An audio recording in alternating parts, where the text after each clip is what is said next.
आज की क्लास जो है रिकॉर्ड करने की कोशिश कर रहा हूँ। अगर रिकॉर्ड हो जाएगी अच्छे से क्वालिटी में तो आपके साथ में शेयर भी कर देंगे।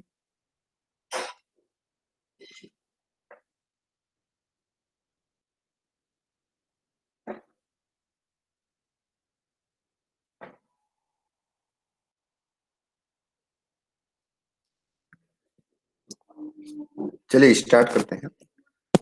लास्ट टाइम जो है अपन ने रे ऑप्टिक्स के कुछ न्यूमेरिकल्स किए थे और जो न्यूमेरिकल्स बच गए हैं 30 न्यूमेरिकल्स थे, 20 मैंने कराए थे, 10 बचे हुए हैं जो मैंने आपको भेज दिए थे। उसको ट्राई करिए, खुद करने की कोशिश करिए। अगर हो जाते हैं तो ठीक है, अगर प्रॉब्लम आती है तो फिर मैं सॉल्व करूंगा। ठीक है, चलिए अपन स्टार्ट करते हैं चैप्टर नंबर 10, वेव ऑप्टिक्स। ठीक है, वेव ऑप्टिक्स जो एक बहुत ही इम्पोर्टेंट चैप्टर है। इसके अंदर जो है काफी कुछ चीजें जो है वो डिलीट कर दी गई है। तो पहले अपन जो है रिवाइज सिलेबस एज ऑन 7 जुलाई 2020 को अपन देखेंगे।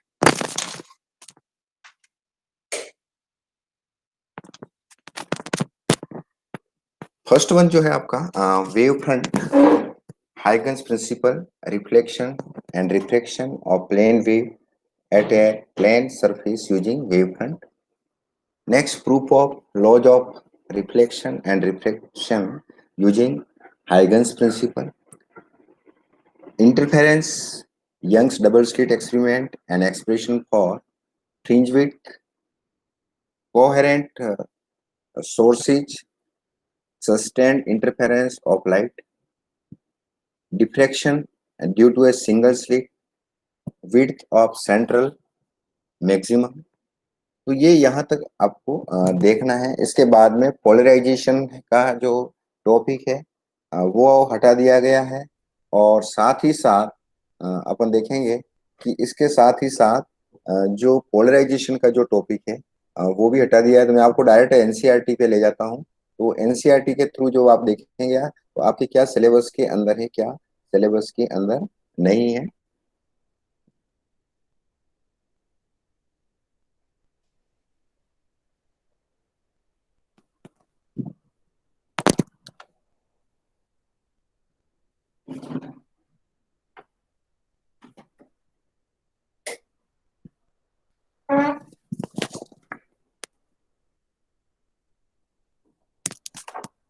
देखिए, अपनी एनसीईआरटी बुक मैं बता रहा हूँ, उसको देख लीजिए। क्योंकि चैप्टर स्टार्ट करने से पहले आपको मालूम होना चाहिए क्या क्या चीजें हैं, क्या चीजें नहीं है। ये सारे सब आपके सिलेबस के अंदर है। ठीक है, ये हाइगन्स प्रिंसिपल है। 35 पेज का ये चैप्टर है।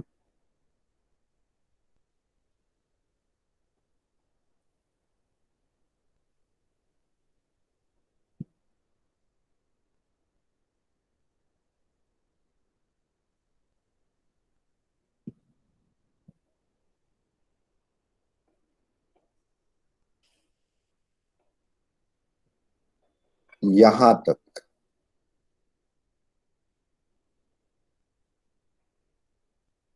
पेज नंबर 22, जो यहाँ पे मैंने जो आपको बता रहा हूँ, ये मैंने थोड़ा सा डार्क किया है। यहाँ तक आपके सिलेबस के अंदर है। पेज नंबर मैं बता देता हूँ, 372। पेज नंबर 372 के बाद में जो भी है आपका अराउंड, ये देखेंगे आप, रिजोल्विंग पावर का कंसेप्ट है। वो आपके सिलेबस के अंदर नहीं है। ठीक है, फिर ये वैलिडिटी ऑफ रे ऑप्टिक्स नहीं है आपके। इसके बाद में पोलराइजेशन, ये पूरा टॉपिक जो है वो डिलीट कर दिया गया है।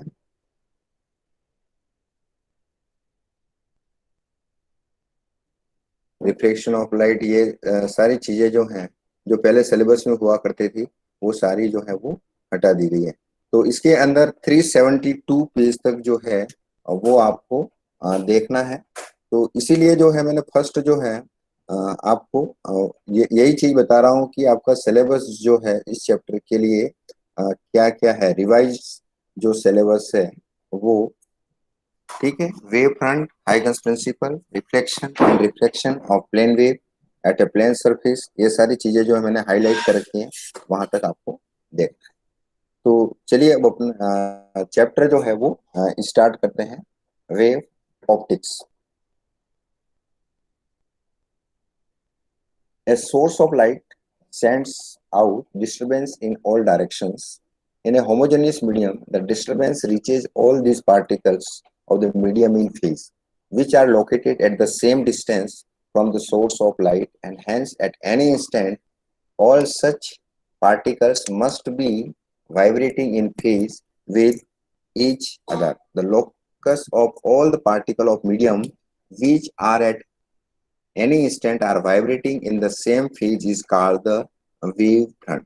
मैंने इतना कुछ बताया, आप बिल्कुल अगर पूछा जाएगा what is wave front is what, it is a surface, it is a surface in which all the vibrating particles are in the same phase।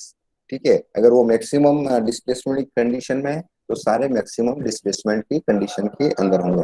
देखिए, a source of light sends out disturbance in all directions. जो भी source of light है, वो जो भी disturbance होगा, जो secondary wavelets हैं, उनको प्रोड्यूस करेगा सभी डायरेक्शन के अंदर। ठीक है। इन्हें होमोजेनियस मीडियम, दो प्रकार के मीडियम होते हैं, होमोजेनियस और हिट्रोजेनियस। होमोजेनियस के अंदर आप कहीं से भी सैंपल ले करके उसके कॉन्स्टिट्यूशन को देख सकते हैं, जबकि हिट्रोजेनियस में अलग अलग प्रकार का रहेगा। केमिस्ट्री के अंदर आपने बहुत ज्यादा डिटेल में देखा होगा। Which are located the same distance from the source of light. Hence, at any instant, all such particles must be vibrating in phase with each other. The locus of all the particles of the medium which at any instant are vibrating in the same phase is called the wave front।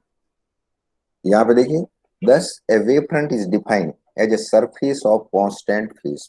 आपको ज्यादा याद नहीं रहता है तो simple सा पूछना है, define wave front, define wave front, और आपने सिर्फ इतना लिखा, surface of constant face, marks देने पड़ेंगे पूरे। What is wave front? Wave front is what? It is a surface of constant face. यहाँ पे आप बता सकते हैं मीडियम के जो भी पार्टिकल हैं, they are vibrating in the same phase. ठीक है। The speed with which wave front moves, wave front moves outward from the source is called the speed of wave. अब जो आपकी वेव फ्रंट है, ठीक है, जिस स्पीड के साथ में आगे बढ़ेगी, ठीक है, बाहर निकलेगी, वही जो है क्या कहलाएगी? Speed of wave. The energy of the wave travel in a direction perpendicular to the wave front. The energy of the wave travel in a direction perpendicular to the wavefront depending upon the shape of the source of light। wavefront can be following types। अब यहाँ पे एक चीज ध्यान रखनी है कि जो भी वेव फ्रंट है वो क्या करेगी, जो उसकी स्पीड जो है, ठीक है, द एनर्जी जो है of the wave travel in a direction perpendicular to the wave front. जिस डायरेक्शन के अंदर आपका वेव फ्रंट है उसके जस्ट परपेंडिकुलर डायरेक्शन के अंदर क्या होगा, उसकी एनर्जी जो है वो ट्रांसमिट होगी।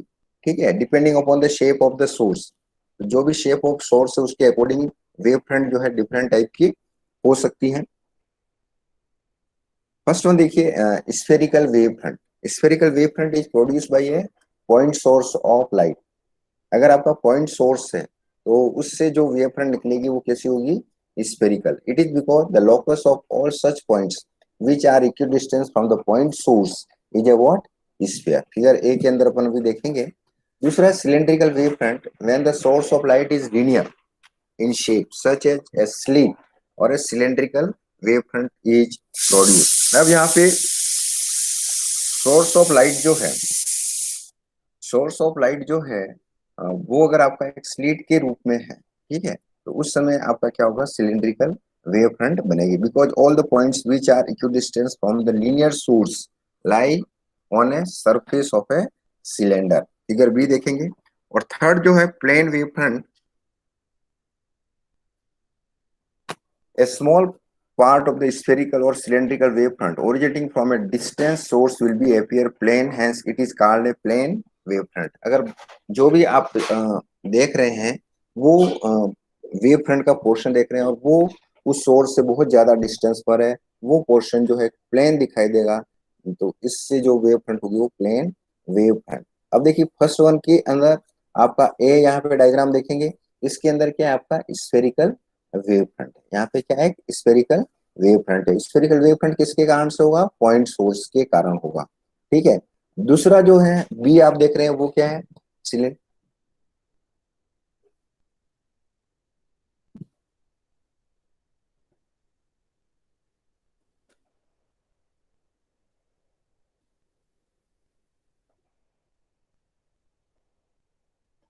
दूसरा जो है आपका वो आपका सिलेंड्रिकल वेव फ्रंट है। और थर्ड जो है वो क्या है आपका प्लेन वेव फ्रंट। अगर जो पॉइंट जो है वो आपका क्या है, इससे काफी डिस्टेंस पर है। अगर आपका जो पॉइंट वेव फ्रंट को देख रहे हैं वो सोर्स से बहुत ज्यादा डिस्टेंस पर है। अब सोर्स यहाँ पे पॉइंट सोर्स हो या अ, आपका स्लिट हो, लेकिन जब डिस्टेंस पे देखेंगे तो जो वेव फ्रंट होगी वो क्या होगी, प्लेन वेव फ्रंट होगी। वेव फ्रंट क्या है, wave front is a surface of constant phase. ठीक है, तो मतलब ये क्या है, एक प्रकार का जो भी वेव फ्रंट है उसके अंदर जितने भी पार्टिकल्स ऑफ मीडियम जो है या जो डिस्टरबेंस है वो क्या होगा, सेम कंडीशन में होगा, सेम पोजीशन में होगा, सेम लोकेशन के अंदर होगा।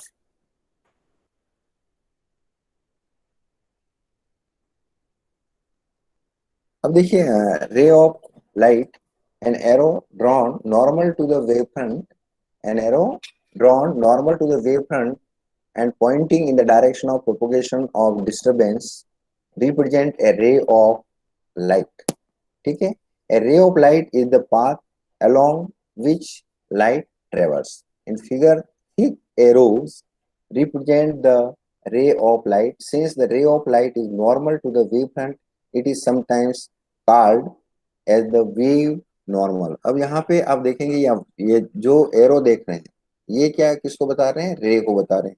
और रे क्या है आपका, जो भी लाइट का पाथ है, ठीक है, सिंगल लाइट का जो पाथ है वो क्या है आपका ray. And arrow draw normal to the wave front, जो भी वेव फ्रंट है उसके 90 डिग्री के डायरेक्शन के अंदर जो एरो ड्रॉ किया जाएगा, जो कि उसके direction of propagation of the wave को बताएगा, डिस्टरबेंस को बताएगा, वो क्या होगा, रे ऑफ लाइट। ए रे of light is the path along which light travels, वो पाथ है जिसके थ्रू लाइट जो है ट्रेवल करती है। ठीक है, a collection of rays is known as a what, beam, जो है आपने 10th क्लास के अंदर देखा होगा। अब देखिए मेन जो चीज है वो है आपका हाइगन्स प्रिंसिपल। हाइगन्स प्रिंसिपल जो बहुत ही इंपॉर्टेंट है, एग्जाम के अंदर बहुत सी बार पूछा जाता है। Huygens principle is a geometrical construction, ठीक है, which is used to determine the new position of a wavefront at a later time from its given position at any instant. In other words, the principle gives a method to know as to how light is spread out in the medium. Huygens principle is based on the following assumption. तो first Huygens principal क्या है, geometrical construction है। वो अपन को क्या देता है, अगर आप किसी पर्टिकुलर इंस्टेंट के ऊपर अगर एक वेव फ्रंट के पोजीशन मालूम है, उसका शेप मालूम है, तो इस प्रिंसिपल के थ्रू बाद के किसी भी टाइम के ऊपर उस वेव फ्रंट की पोजीशन के साथ ही उसका क्या शेप होगा वो भी आप निकाल सकते हैं। हाइगन्स प्रिंसिपल जो है ज्योमेट्रिकल कंस्ट्रक्शन है, यहाँ पे कुछ आपको सर्कल्स बनानेंगे, स्फेयर बनाने पड़ेंगे, कुछ टेंजेंट बनाने पड़ेंगे। ठीक है, और ये अपन को क्या करता है कि अगर आप किसी पर्टिकुलर टाइम पर, अगर अभी टाइम पर अगर आपको उसका पोजीशन मालूम है तो बाद की किसी भी टाइम पर उसकी पोजीशन को अपन निकाल सकते हैं।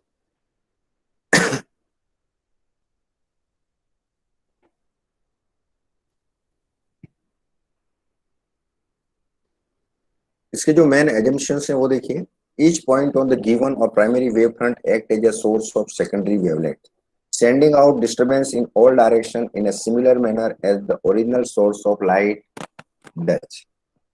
जो भी आपकी प्राइमरी वेव फ्रंट है उसका हर पॉइंट जो है वो क्या है, सेकेंडरी वेवलेट्स को इमिनेटिंग करता है, उसको बाहर निकालता है, और sending all disturbance in all directions. जे मतलब आपका जो भी वेव फ्रंट है, प्राइमरी वेव फ्रंट का हर पॉइंट जो है वो source of secondary wave front, secondary wavelets. The new position of the wave front at any instant called the secondary wave front is the envelope of the secondary wavelets at that instant।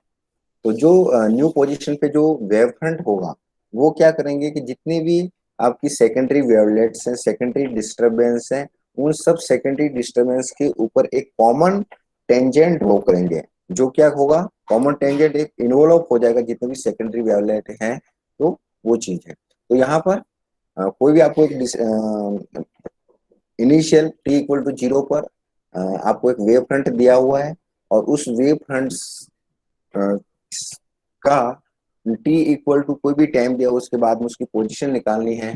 वो position जो है वो Huygens principal से निकाल सकते हैं।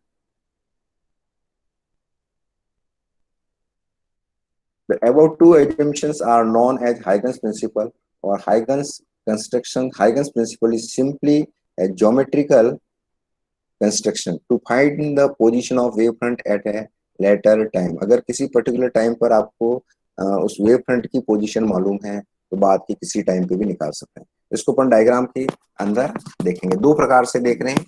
एक first जो है प्लेन वेव फ्रंट है, यहाँ पे देखेंगे ये सीधी लाइन दिख रहे हैं, ठीक है। यहाँ पर जो भी सोर्स 1 2 3 और 4, ठीक है। यहाँ पर क्या करेंगे, इन 4 पॉइंट के ऊपर आपको सेकेंडरी वेवलेट्स बनाना है। सेकेंडरी वेवलेट्स का मतलब यहाँ पर सपोज मान लीजिए कोई भी वेव फ्रंट जो है वो v वेलोसिटी से मूव कर रही है, और कोई भी टाइम जो है ले लीजिए t टाइम।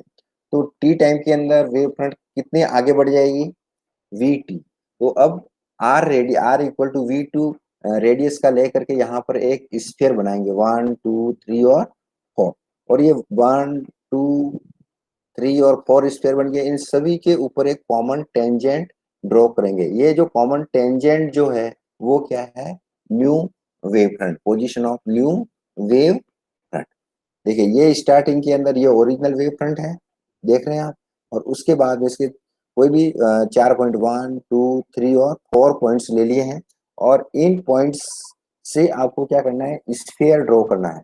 और स्फीयर ड्रॉ करेंगे, उसकी रेडियस किसके बराबर होगी, जो भी बात का जो भी कोई टाइम दे रखा है, सपोज टाइम t1 दिया हुआ है और वेव फ्रंट की वेलोसिटी क्या है v, तो r equal to what, v t1 radius के यहाँ पर 1 2 3 और 4 अगर पॉइंट लिए तो 4 स्फीयर ड्रॉ करेंगे, और उन 4 स्फीयर के ऊपर जो है क्या करेंगे, एक टेंजेंट ड्रॉ करेंगे। चलिए आपको एक टेंजेंट क्या होगा वो बता देता हूँ। अगर जैसे 2 डायमेंशनल है, तो 2 डायमेंशनल के अंदर अगर जैसे सर्कल है, सर्कल से किसी पॉइंट के ऊपर जब टेंजेंट ड्रॉ करते हैं तो वो क्या होती है, एक स्ट्रेट लाइन होती है। लेकिन जब यहाँ पे स्फीयर है, तो स्फीयर के ऊपर जब आप टेंजेंट ड्रॉ करेंगे तो वो क्या होगा, एक सरफेस होगी। तो ये जो आप एक लाइन देख रहे हैं वो एक्चुअली में क्या है, एक सरफेस है। तो ये जो सरफेस है वो क्या कहलाएगी, आपकी न्यू वेव फ्रंट। अब इसी यहाँ पे देखेंगे इसके परपेंडिकुलर डायरेक्शन ऑफ वेव है। अब यहाँ पे दूसरा देखिए, यहाँ पर एक स्फेरिकल वेव फ्रंट है, ये ओरिजिनल देख रहे हैं आप यहाँ पे, ये इस प्रकार से, ठीक है। अब यहाँ पे भी अगर देखो 1 2 3 4 5 6 और 7 पॉइंट्स हैं, ठीक है। तो इन 7 पॉइंट के ऊपर अपन क्या करते हैं, पहले तो 7 स्फीयर बनाएंगे, और उन सभी 7 स्फीयर के ऊपर एक कॉमन टेंजेंट प्लेन ड्रॉ करेंगे। ये जो कॉमन टेंजेंट होगा वो क्या होगा, आपका spherical wave front, new spherical wave front at later any time. तो इसी चीज को अपन यहाँ पे देखते हैं। देखिए वापस से बता दूंगा, कोई दिक्कत नहीं है। Thus, if we wish to determine the shape of the wavefront at t equal to capital T, we draw a sphere of radius v tau from each point on the spherical wavefront, where v represent the speed of a wave in the medium. If we now draw a common tangent to all these in the new position of the wavefront at t equal to t. Huygens argued that the amplitude of the secondary wavelet is maximum in forward direction, zero in backward direction, backward direction के अंदर इसका amplitude जो है वो 0 होता है, जबकि forward direction के अंदर क्या होगा, आपका मैक्सिमम होगा। Drawback of Huygens wave theory, this wave theory cannot explain the photoelectric effect, Compton effect, Raman effect. Hypothetically, medium in vacuum is not real imagination. ठीक है, the theory predicted the presence of back waves which proven to be failure. Theory के according जो है आपका back wave भी हो सकती है, लेकिन बैक वेव एग्जिस्ट नहीं करती हैं। जो भी आपका एक प्राइमरी वेव फ्रंट है, उसके फॉरवर्ड डायरेक्शन के अंदर ही आपका सेकेंडरी वेवलेट्स होती हैं, तो उसको जो है वो नहीं बताता। लेकिन हाइगन्स प्रिंसिपल को एक बार मैं वापस बताता हूँ आपको, देखिए।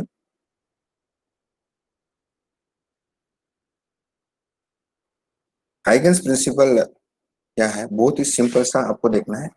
हाइगन्स प्रिंसिपल एक ज्योमेट्रिकल कंस्ट्रक्शन है, ठीक है, ज्योमेट्रिकल कंस्ट्रक्शन है।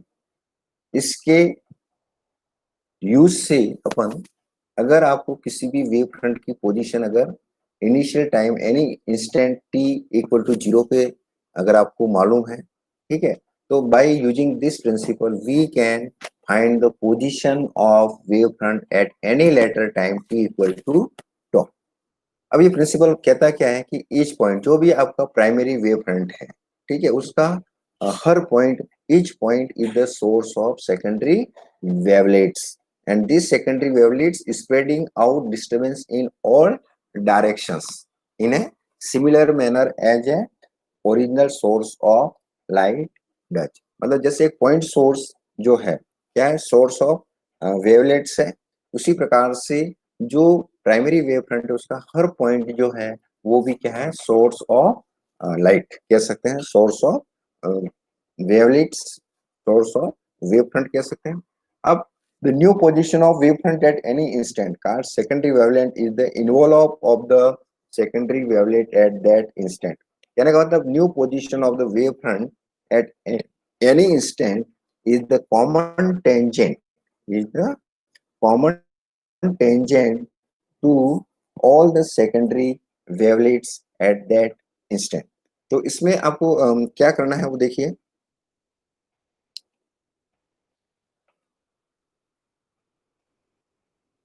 ये डायग्राम में देखेंगे, पर यहाँ पर जो है मेन ये जो है आपका स्ट्रेट देख रहे हैं, ये क्या है, प्राइमरी वेव फ्रंट है, ठीक है।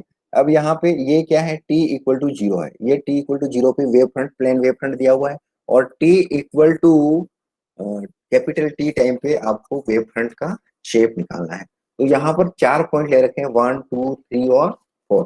तो यहाँ पे अपन को क्या करना है, 4 स्फीयर ड्रॉ करना है। स्फीयर कैसे होंगे, 3 डायमेंशनल, ठीक है, जिसकी रेडियस r इक्वल टू क्या होगी, वेलोसिटी इनटू टाइम v। तो अब ये 1 2 3 और 4 अपन ने स्फीयर ड्रॉ करी है। अब उन स्फीयर के ऊपर एक कॉमन टेंजेंट ड्रॉ करेंगे, क्या करेंगे, एक कॉमन टेंजेंट ड्रॉ करेंगे। कॉमन टेंजेंट जो है वो क्या होगा, आपका new wave front at time t equal to टॉ।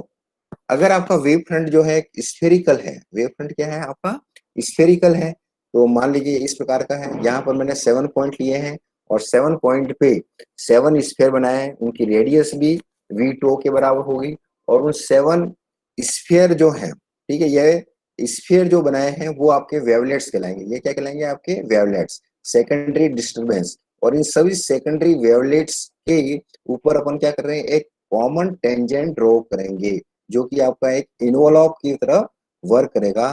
तो ये जो इन्वॉल्व है, ये जो कॉमन टेंजेंट है, is the position of secondary wave front or new wave front at any later time t equal to।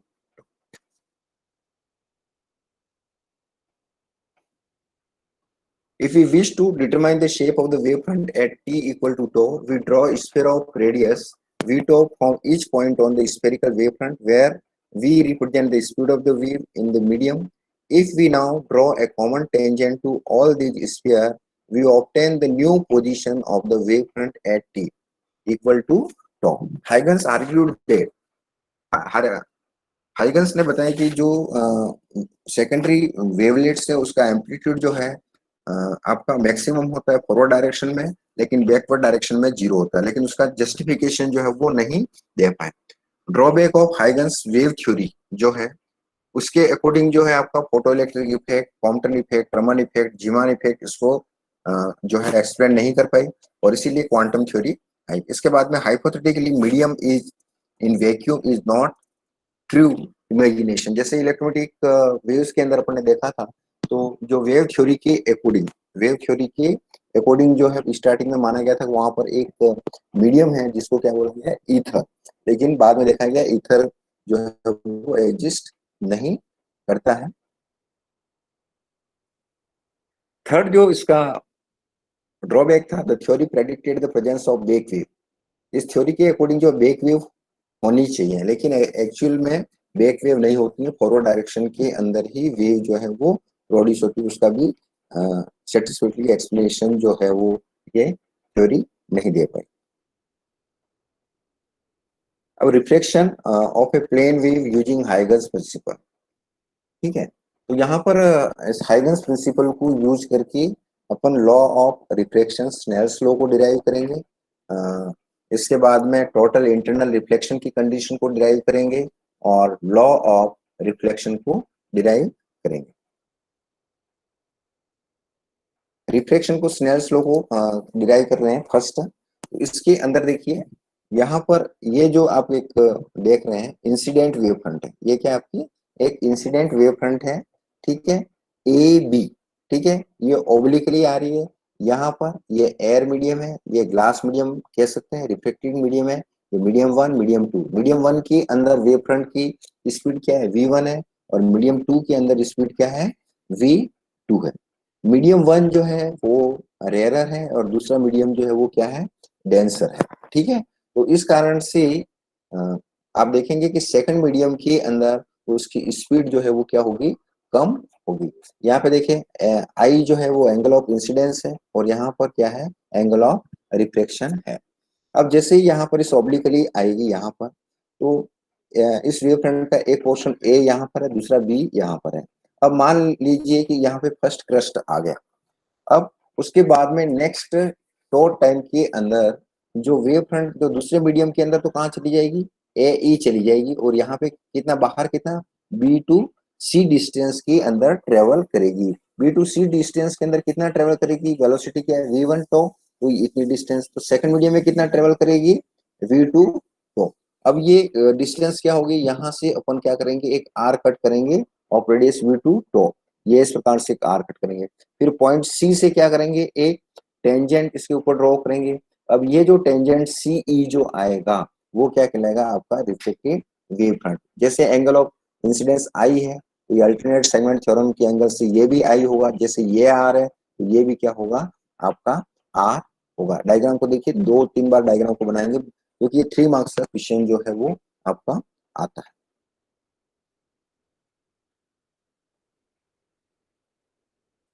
Late p dash represent the separating medium one और two. ये एक इंटरफेस है, यहाँ से पी से P dash, वो क्या interface है जो दो मीडियम मीडियम वन और मीडियम टू को क्या करती है, सेपरेट करती है। Let v1 and v2 represent the speed of light in medium one and medium two, ठीक है। we assume wave front AB propagating in direction a dash incident on the interface at an angle I at shown in figure. Let tau be the time taken by the wavefront to travel distance BC. अब यहाँ पे जो आपका BC है, ये ये जो portion है यहाँ से C तक आने में टाइम कितना लगता है, टो टाइम लगता है, ठीक है।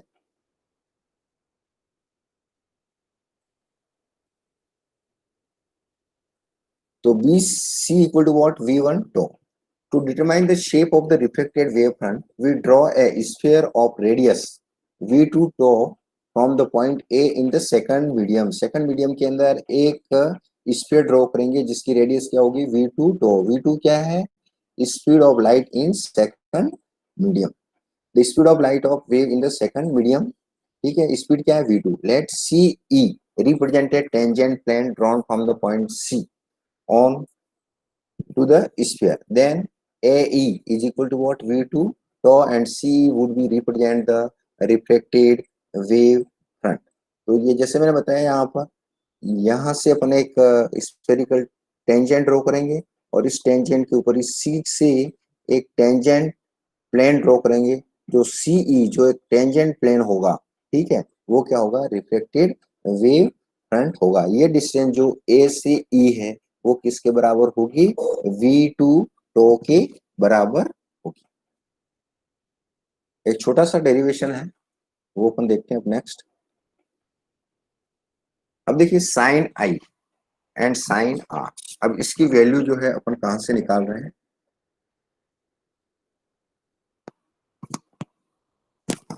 यहाँ पे देखिए साइन आई, इसके अंदर इस ट्राइंगल के sine I equal to what? Angle के जस्ट BC, BC जो परपेंडिकुलर हो गया अपॉन AC, ठीक है। BC की वैल्यू V1 टो है। यहाँ पे इस दूसरे ट्राइंगल के अंदर देखें, ट्राइंगल AEC के अंदर देखें, अगर राइट ट्राइंगल है, ठीक है, ये परपेंडिकुलर है, टेंजेंट है, तो ये एंगल 90 डिग्री हो जाएगा। तो इसमें भी साइन आर लेने, sine R equal to what? AE upon what? ये परपेंडिकुलर के सामने ये आपका AC जो है वो क्या हो गया? हाइपोटेनियस हो गया। अब AE किसके बराबर है? V2 टो के बराबर है। तो अब देखिए sine I equal to what? BC upon AC, V1 tau upon AC, and sine R equal to what? AE upon AC, V2 tau upon AC। अब अगर इसको 1 को 2 से डिवाइड कर दीजिए, क्या मिलेगा? Sine I upon sine R, V1 upon V2। अब देखते हैं कि now if C represent the speed of light in vacuum, then absolute refractive index of medium 1 equal to what? N1 equal to what? C upon V1, or refractive index of medium 2 with respect to vacuum is what? N2 equal to what? C upon V2। अब यहाँ पे देखें अगर कि यहाँ पर अपन क्या लिख सकते हैं? V1 equal to what? C upon N1। यहाँ पे V2 इक्वल टू क्या लिख सकते हैं? C upon N2। तो अब अपने पास में जो एक्सप्रेशन है क्या है? V1 अपॉन V2, V1 की जगह पे क्या लिखेंगे अपन? C अपॉन N1, और V2 की जगह पे क्या लिखेंगे? C upon N2। तो C कैंसिल हो जाएगा और यहाँ पे क्या आ जाएगा? N2 upon N1। यहाँ पे क्या आ जाएगा? N2 upon N1। Sine I upon sine R equal to N2 upon N1, cross multiply करेंगे N sine I equal to N2 sine R, ठीक है, सिंपल सा। तो यहाँ पर this is the Snell's law of refraction. Simple सा, यहाँ पे sine I upon sine R, ये जो एक्सप्रेशन है, इस एक्सप्रेशन के अंदर यहाँ से ये देखिए, इसके अंदर V1 इक्वल टू क्या होगा? C upon N1, C upon N1 यहाँ पे रखेंगे। दूसरी कंडीशन के अंदर N2, तो V2 क्या होगा? C upon N2। तो V1 और V2 की वैल्यू यहाँ पर रखेंगे, तो आपको यहाँ में क्या मिलेगा? Sine I upon sine R equal to N2 upon N1, ठीक है। N2 अपॉन N1 को N21 भी कह सकते हैं, जो कि आपका स्नेल लॉ है। अगर इसको आप ऐसे भी लिख देते हैं, sine I upon sine R equal to N2 upon N1, या क्रॉस मल्टीप्लाई करके N1 sine I equal to N2 sine R, this is the Snell's law of refraction. Further, if λ1 and λ2 denote the wavelength of light in medium 1 and medium 2, ठीक है, मैंने पहले ही बताया कि जो reflection एक ऐसा फिनोमिना है जिसके अंदर आपकी स्पीड और वेवलेंथ चेंज होती है, उसकी फ्रीक्वेंसी चेंज नहीं होती। लेकिन क्यों नहीं होती, वो यहाँ पर मिलेगा आपको।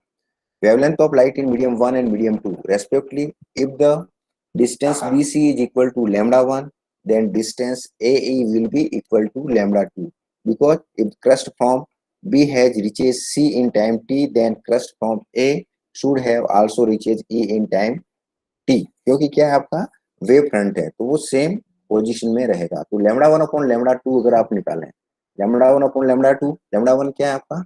BC अपॉन λ2 क्या होगा? ए, BC क्या है? V1 टो हो जाएगा, और ए क्या होगा? V2। λ1 upon λ2 equal to V1 upon λ2, V1 upon λ1 equal to V2 upon λ2। यहाँ पर एक एक्सप्रेशन वापस मैं आपको याद दिलाता हूँ, velocity V equal to mu lambda, ठीक है। तो mu equal to what? Velocity upon wavelength. तो V1 upon lambda 1 equal to v2 upon lambda 2, या कह सकते हैं mu1 equal to mu2, means frequency does not change. The above equation implies that the wave when a wave gets refracted into a denser medium, v1 is greater than v2, the wavelength and the speed of propagation decreases, but frequency v equal to v upon lambda remain same. ठीक है, तो आज की class के अंदर यही है. अभी जो मैंने ये डेरिवेशन जो लास्ट वाला कराया है, ये वाला यहां से लगा करके यहां से देखेंगे, reflected reflection of a plane wave using Huygens principle 1 और 2 पेज. मोस्टली ये क्वेश्चन जो है आपका 80% जो है 3 मार्क्स का क्वेश्चन बनता है, डायरेक्ट 3 मार्क्स का क्वेश्चन जो है वो बनता है. रिफ्लेक्शन एट रेयर मीडियम जो है उसको कल देखेंगे.